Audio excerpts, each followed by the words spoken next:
Genc Tukiqi, mirëmëngjes, mirëmëngjes. Mirëmëngjes, Si jeni ju? përshëndeti. Shumë mirë jam, faleminderit. Ju si jeni? Dukshëm jeni mirë, edhe ne rezistojmë si që do tradita. Genc, e para njerë të komplimentoj, është një nga sfondet më të bukura në intervista me Skype që kam parë që kur ka filluar ky sezon një kafe shqeto, zakonisht të mbështetëm atë në murit, grisur në gjë çuditshme. Kjo është studio ime e punës, ku unë punoj çdo ditë. Komplimente për studion, më trego pak Genc për koncertin e zhvilluar në Prishtinë me Iva Mullon në titullin Të du Kosovë, deklaratë të dashurie nga ju të dy? Po, patjetër, Të du Kosovë, unë e dua Kosovën shumë, Inva e don shumë, ne e duam shumë Kosovën, shqiptarët. E vërtet. Ne jemi bashkë, se po duket si një deklaratë politike, po kjo është e vërtet, më del nga zemra. Base bashkë nuk jemi, po që jemi e njëjta gjë jemi, pa diskutueshme. Po, jemi edhe bashkë, këto tjerat janë vetëm, si me thënë, lojna fjallësh, po shpirtërisht ne artifica, kurse ne kemi qenë dhe do t'jemi gjithmonë bashkë, është de facto të ashti. Po, kjo e thanë, është më tepër do të thoja në rastin konkret, ne e duam shumë muzikën kosovare. Dhe ishte ideja e një muzikanti të shkëlqyer, që është Florent Boshnjaku, që të bëjmë një koncert rrotull ose me qendër kolona vertebrale të ishte muzika kosovare dhe çka më bukur se me zgjedh një temë të tillë. Po, më fal pak, se që ka vërtet interesante fakti që keni luajtur muzikë kosovare ti dhe Inva Mula në Prishtinë.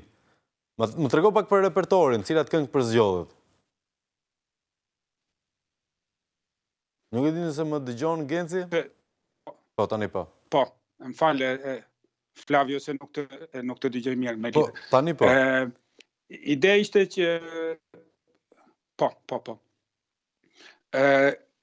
Kemi zgjedhur muzikë kosovare që të traditës, do më thënë të folklorit kosovar, si që është kënga për Jakub Ferrin, apo kënga e Regjës, po edhe këngë të muzikës qytetare kosovare, këngë të cilat në vitet e 70 ka ardhur dhe në Shqipëri, dhe unë kam qenë i vogël, e mbaj mend shumë mirë, këngë që na kanë lënë bresa të jashtëzakonshme. Por kjo e thënë, këto këngë ne kemi zgjedhur gjithmonë të parë në këndvështrimin ton personal. Do më thënë, sepse ishte në këtë sens ishte shumë e vështirë të këndosh këngë të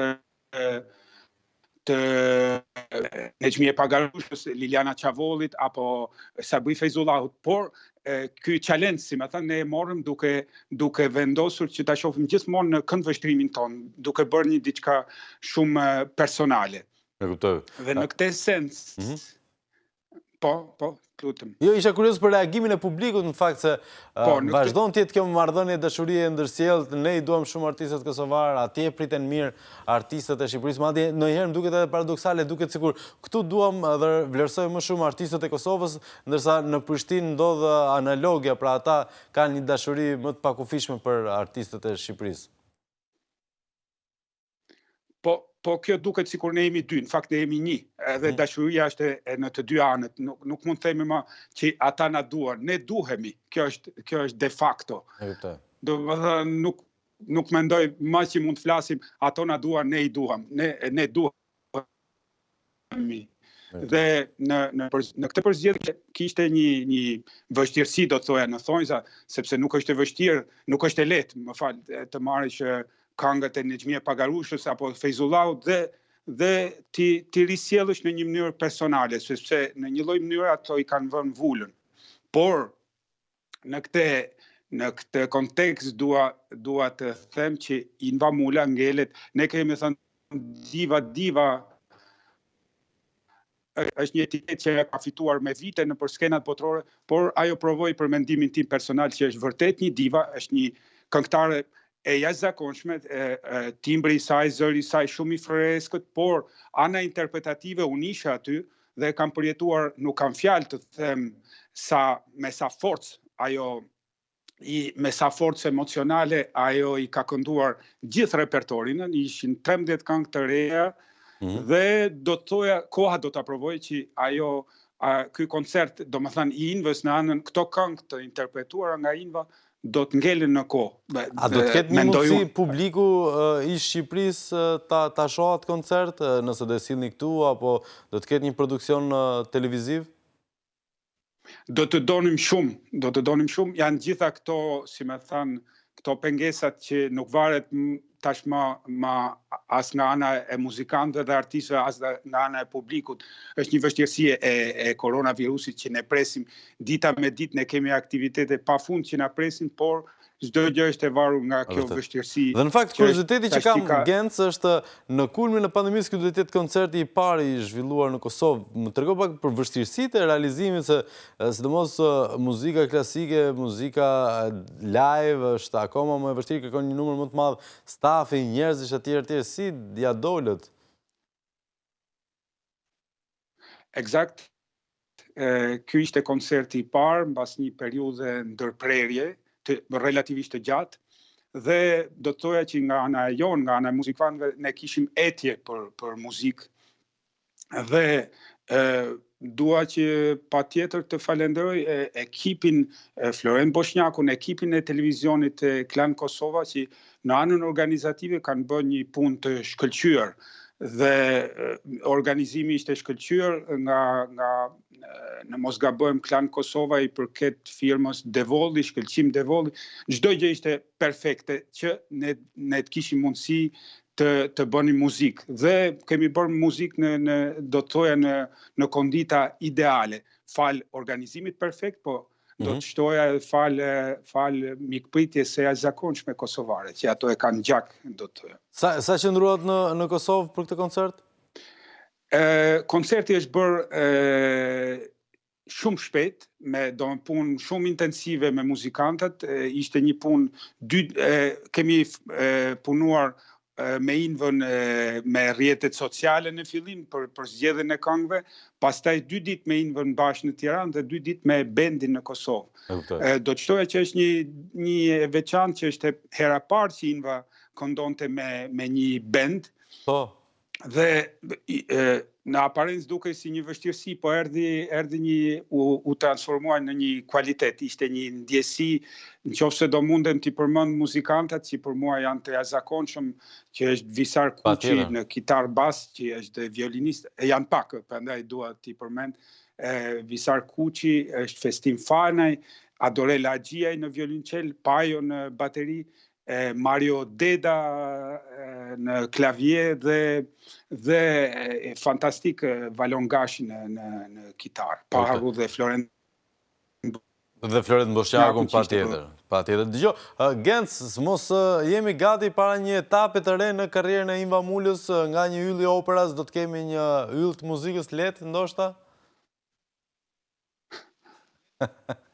Nuk do ta ndaja, mund thuhet natyrisht edhe kështu, po do të thoja është një vazhdimsi, një muzikant i kalibrit të Inva Mulës nuk e ndan operan me këngën, gjithmonë në gjithë karrierën e interpretëve të mëdhenj, ato që kanë ekzistuar në kohë, po më vjen tash kështu, menjëherë do të thoja Luciano Pavarotti ka që një yll i operas, pra i ka kënduar shumë bukur këngën napoletane. Në këtë kontekst nuk e shoh të ndarë. Nesër ne mund të bëjmë me Invën një koncert me arje nga opera, dhe pas nesër mund të bëjmë një koncert me këngë kosovare. Kjo është një vazhdimsi. Njëra nuk e përjashton tjetrën për muzikantët e kalibrit të Invës. E kuptoj, Genc. Ndërkohë për planet e tua flasim pak tani, jo vetëm të Genc, Tukizhi dinastia vazhdon, është edhe Nadia. A keni një projekt së bashku, ajo po përndjek karrierën e saj, si është puna,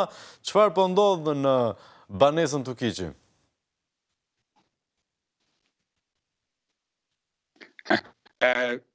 Nuk është diçka e qëllimshme ose një diçka për të vazhduar dinastin, është diçka që Nadia e ka natyrale, do të thoja në gjak, bile poshtë kësaj pianos që është mbas meje, ajo kur ka qenë fëmijë ka fjetur, kështu që i ka hyrë muzika jo vetëm nga veshët, po edhe nga lëkura, nga gjitha anët, dhe natyrshëm ajo po rikthehet. Po kjo është një diçka, mendoj, personale saj, sepse un kam 4 fëmijë dhe jo të 4 e kanë këtë predispozit. Dhe Kemi shumë projekte në të ardhmen, po që shpresojmë që me hapjen nga Covidi dikur uroj që do të mbaroj dhe kjo pandemi, ne kemi mjaft projekte lidhur me këngën dhe me Nadian. Më vjen mirë për këtë. Ndërkohë, profesor, ju keni dhënë mësim online, se kohë muzika online nuk ka të njëjtën shije si muzika e gjalla. Ka ndodhur një njëjta gjë dhe me mësim dhënien dhe sidomos në një specifik siç është muzika, që kam përshtypjen është pothuajse absurde ta mendosh. Për ju si ka qenë? Shumë e drejtë, shumë e drejtë, shumë e drejtë. Unë kam vazhduar të jap mësim online, po është një vështirësi reale, sepse koha që tingulli shkon e vjen është vazhdon nuk e di, një pjesë e sekondit dhe kjo vonesë muzikë kushton shumë. Për këtë vit shkollor me studentët më duket se kanë bërë një program të ri që do të na lehtësoj, do të jetë më i shpejt në lidhje me zërin, por ne thojmë në Shqipëri nga hiqi, më mirë se hiq, kjo ka qenë një lloj kontakti me student, bile dhe fillimin po e lidh me koncertin të Du Kosovë, dhe fillimin e kontaktit me Invën e bëm online. E kuptoj. E me që nuk doli dhe aq keq. Një pyetje të fundit, duket sikur Inva Mula po e kalon një pjesë të madhe të kohës, madje është stabilizuar në Shqipëri, sigurisht me opsionin e qarkullimit nëpër Europë. Çfarë do ta rikthente Genc Tukiqin ta mbante lidhur këtu në këtë territorin tonë të Republikës? Kam përshtypjen nuk ka dëshirë të përgjigjet kësaj pyetje Genc Tukiqi? Për çka kam që dashur, po thjesht po justifikoj vështirësitë e online-it. Nuk e di nëse por kemi shanse, jemi shumë afër publicitetit, kemi një mundësi të rilidhemi me zotin Tukiqi, apo të paktën sa për ta përshëndetur, se qëndrojmë ne ka gjatë në këtë mëngjes. Dakor, miq dashur, do ju kërkoj vetëm pak fare sekonda durim sa të rilidhemi me artistin e mirënjohur Genc Tukiqi. E kishim ftuar për koncertin të Du Kosovë realizuar në Prishtinë para pak ditësh me Inva Mulën. Me sa shoh kemi një vështirësi të vogël, kështu do na duhet ta kontaktojmë personalisht për ta falendëruar për këtë intervistë, nëse tani do kalojmë në një shkëputje të vogël fare publicitare. Miq, ndaj ju lutem, mos ndroni kanalin.